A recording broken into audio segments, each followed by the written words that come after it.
Halo sobat, jumpa lagi melanjutkan kisah Nogo Sosro dan Sapu Inten untuk sobat semua. Pada kesempatan ini kita mengambil episode Soroyudo bertempur dengan Mas Karepet. Selamat menikmati, salam budaya.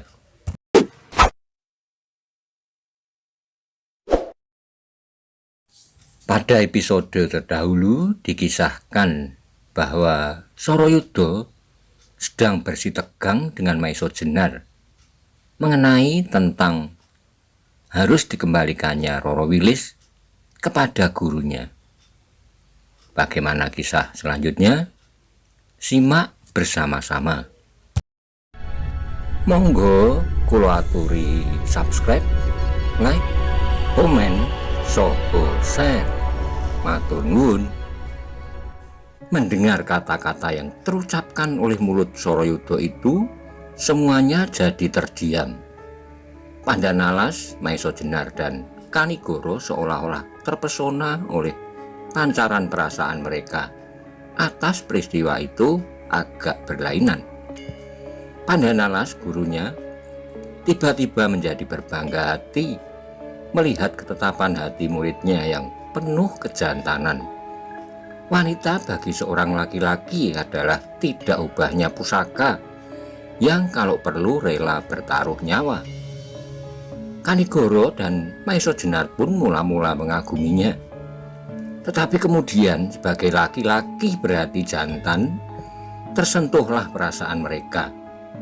Karena itulah maka dada Maiso Jenar bergelora hebat. Hampir ia melepaskan perhitungan untuk memenuhi kepuasan hatinya. Sedangkan Kanigoro menganggap bahwa apa yang dilakukan oleh Soroyudo sudah terlalu sukar untuk mendapat perubahan bentuk. Ia sudah bertekad bulat apapun yang akan terjadi. Demikianlah Soroyudo berdiri dengan gagahnya pada kedua kakinya yang kokoh kuat. Satu tangannya tergantung di sisi tubuhnya, sedang tangan yang lain melekat di hulu pedangnya dengan suatu keyakinan yang pasti. Ia menanti akibat dari kata-katanya. Tetapi yang terjadi adalah di luar dugaan. Pada saat Maiso Jenar sedang berjuang untuk tidak tenggelam dalam arus perasaannya, tiba-tiba terdengar suara tertawa lirih tertahan. Alangkah terkejut mereka yang mendengar suara itu. Hampir saja keempat orang bersama-sama bergerak dalam satu kejapan mata menghadap ke arah suara itu. Di antara mereka yang mula-mula berteriak adalah Kanigoro. Suaranya lantang mengandung penjelasan, "Kau Karang Tunggal, agaknya penyakitmu kambuh lagi. Datanglah kemari." Mendengar nama itu disebutkan, Maiso Jenar terkejut pula. Apalagi ketika ia melihat dua anak muda muncul dari balik gerumbul di sebelah. Anak muda itu adalah Putut Karang Tunggal dan Aryo Saloko. Dengan tunduk ketakutan mereka berjalan mendekati Kanigoro, sedang tangan Karang Tunggal masih melekat di mulutnya. Dengan suara gemetar menahan marah, Kanigoro berkata, "Apa yang kau lakukan itu, Karang Tunggal? Aku kira engkau telah benar-benar sembuh dari penyakitmu. Melihat sikapmu beberapa bulan terakhir, aku sudah senang. Tetapi agaknya kau belum dapat melupakan kelakuanmu yang keterlaluan itu." Karang Tunggal dan Aryo Saloko masih diam ketakutan. Kemudian terdengarlah Maiso Jenar berkata kepada muridnya, "Mengapa engkau datang kemari, Aryo?" Aryo Saloko menjadi gemetar. Ia belum melupakan kelakuan gurunya yang tiba-tiba berubah menjadi kasar setelah mereka berada di dalam gua. Tetapi sebelum ia menjawab, terdengar suara Putut Karang Tunggal menyaut, "Adi Aryo Saloko tidak bersalah, Paman. Akulah yang membawanya kemari. Tetapi aku sama sekali tidak sengaja mengintip pertemuan ini. Tutup mulutmu, bentak Sorayuda yang hatinya lebih parah dari semuanya. Tidak hanya Karangtunggal yang terkejut mendengar bentakan itu, tetapi juga semua yang hadir. Kanigoro yang semula agak marah kepada Karangtunggal tiba-tiba menjadi urung. Sebab bagaimanapun ia sama sekali tidak senang kalau ada orang yang membentak-bentak kemenekannya itu. Karangtunggal ternyata benar-benar mempunyai sifat yang aneh. Kalau mula-mula Maesa Jenar melihat sikapnya yang halus sopan itu agaknya seperti apa yang dimaksud oleh Kanigoro sebagai penyakit yang setiap saat dapat kambuh kembali. Sebab ternyata ketika Sorayuda membentaknya, justru ia mengangkat wajahnya. Karena itu segera ia tunduk kembali dan dengan sudut matanya ia memandang mata Kanigoro. Kanigoro yang kecewa atas kelancangan Sorayuda kemudian menjadi acuh tak acuh. Ia tidak jadi mencegah kemenakannya untuk tidak berbuat yang aneh-aneh. Bahkan kemudian dengan tidak peduli ia duduk kembali. Maesa Jenar mengerti perasaan yang bergetar di dalam hati Kanigoro. Karena itu ia menjadi bertambah gelisah. Jangan-jangan persoalannya menjadi lain meskipun ia juga menyesali tindakan Sorayuda yang berlebihan itu. Ki Ageng Pandanalas terkejut pula mendengar Sorayuda membentak Karangtunggal justru pada saat orang yang menyebut dirinya Karangjati yang pasti mempunyai hubungan satu sama lain itu sedang marah pula kepada anak muda itu. Ia mengerti sepenuhnya seperti Maesa Jenar juga mengapa Kanigoro kemudian menjadi acuh tak acuh. Karena itu segera ia mencoba mencegah hal-hal yang tak diinginkan. Sudahlah Sorayuda, serahkanlah anak itu kepada yang berwenang. Bukankah Karangjati dapat mengajarnya untuk tidak mengganggu kita lagi? Tetapi agaknya pikiran Sorayuda telah benar-benar kacau. Sebab kemudian ia menjawab, Putut Karangjati itu hanya dapat membentak-bentak marah saja, tetapi ia tidak dapat berbuat sesuatu terhadap orangnya yang sudah berbuat salah. Bukankah ia mengintip dan kemudian mentertawakan aku, mentertawakan kata-kataku? Kemudian kepada Kanigoro ia berkata, Karangjati, dapatkah kau sedikit memberi pelajaran kepada orangmu itu, atau barangkali kau perlu bantuanku? Kata-kata itu semakin tidak menyenangkan perasaan Kanigoro. Maka dijawabnya kata-kata Sorayuda dengan berterus terang, Tuan, mula-mula aku marah kepada anakku, tetapi aku kecewa kepada sikap Tuan, bahwa Tuan ikut memarahinya. Sorayuda menjadi tersinggung perasaannya. Ia telah biasa marah kepada setiap orang yang tidak memenuhi perintahnya di daerahnya. Karena itu ketika ia mendengar jawaban Kanigoro yang berterus terang menyesalinya itu, ia sama sekali tidak mau mendengarkan. Bahkan dengan semakin marah, ia berkata, lalu apa maumu? Mestikah aku membiarkan anak yang katamu anakmu itu menghina aku, mentertawakan aku?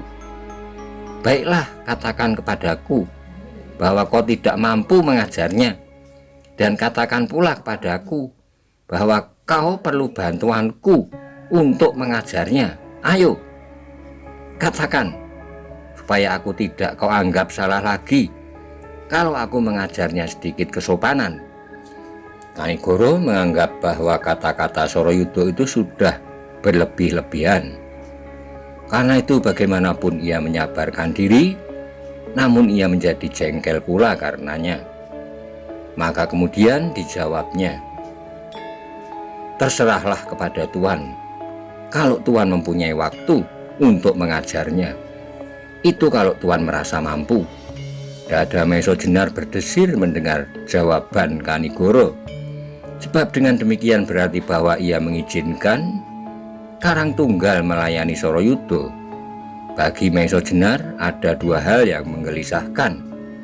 Pertama, apakah Karang Tunggal tidak akan mengalami cedera? Sebab pada saat itu Sorayuda sedang dalam puncak kemarahannya, sehingga sulitlah baginya untuk mengendalikan dirinya. Meskipun ia hanya berhadapan dengan anak-anak. Kedua, bagaimanakah pendapat Panembahan Ismaya yang sama sekali tidak mengendaki adanya kekerasan, apalagi dilakukan oleh seorang yang selalu berada dekatnya, Putut Karang Tunggal.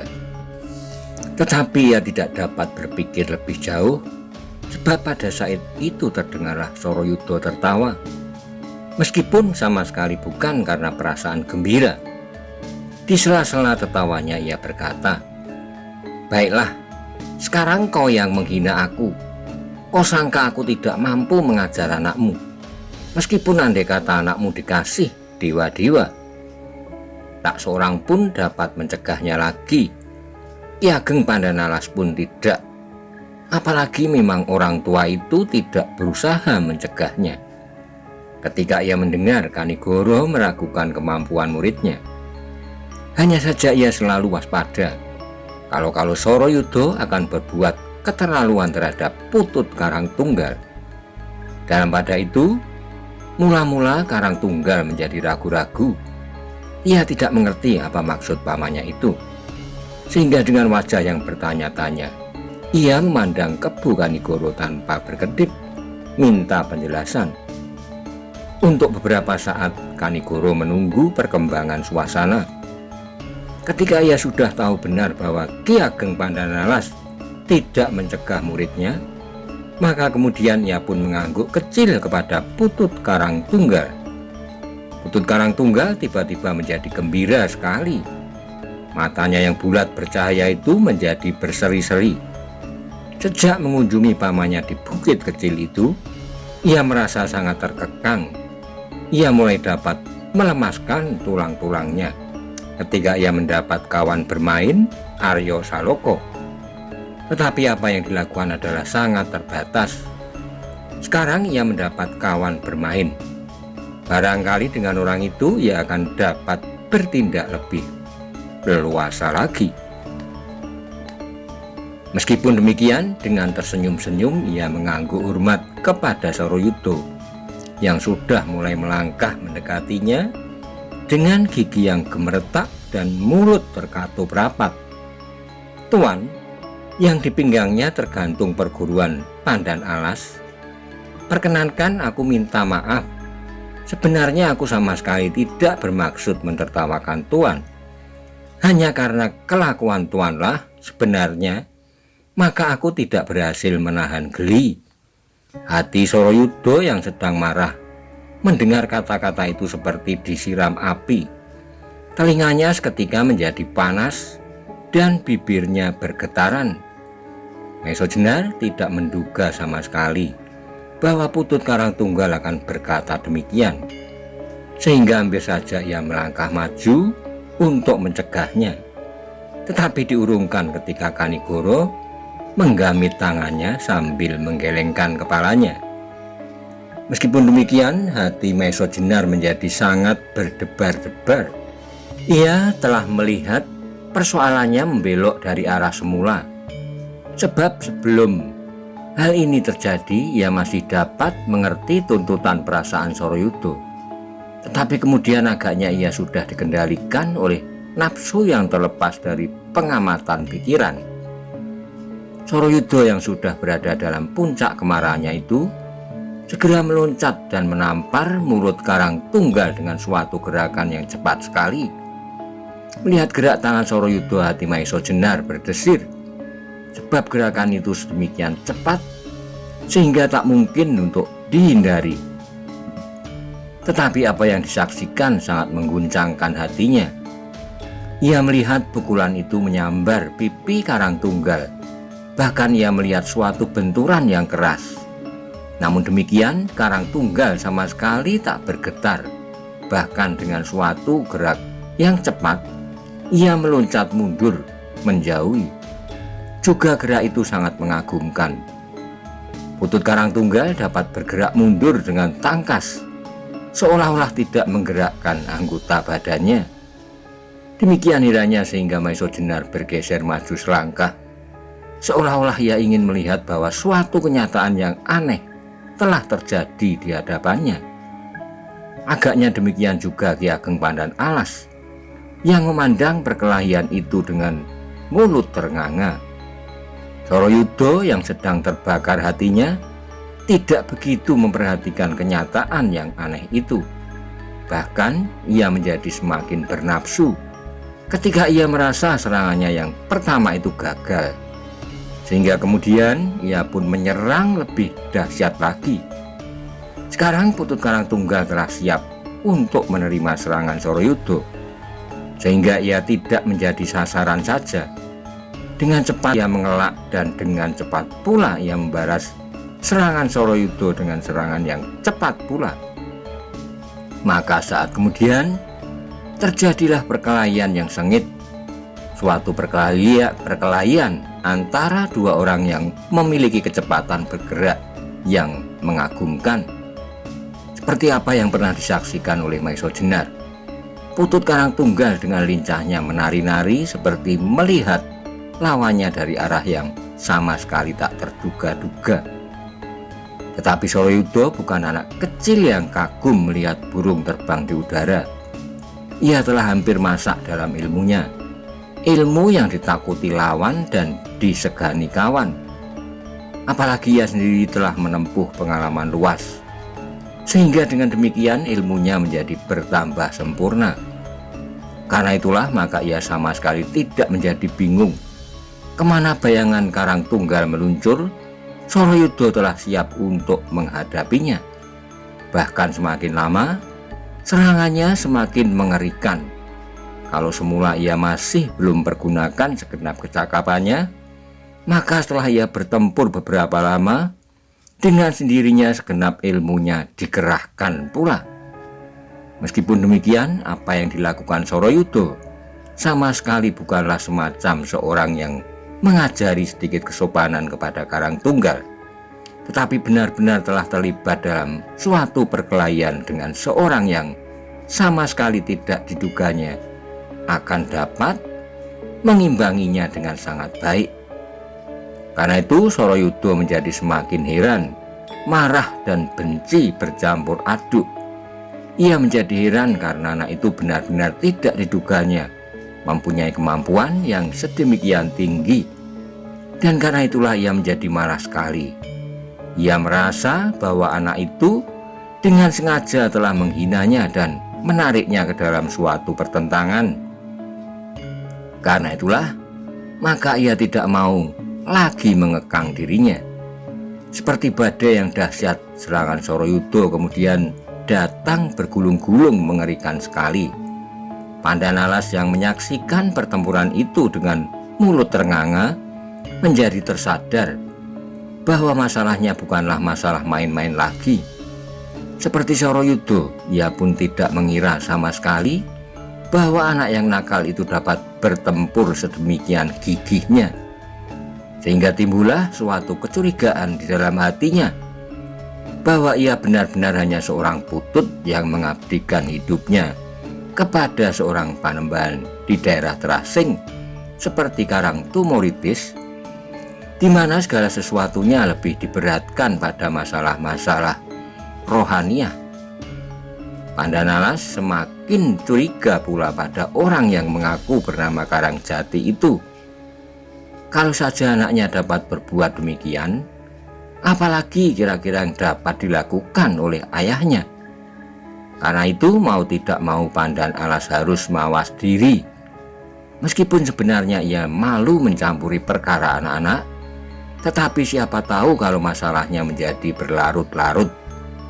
Dalam pada itu ia telah hampir melupakan Maiso Jenar, bahwa sebenarnya dengan orang itulah ia berkepentingan, sehingga ia datang ke padepokan di atas bukit kecil ini.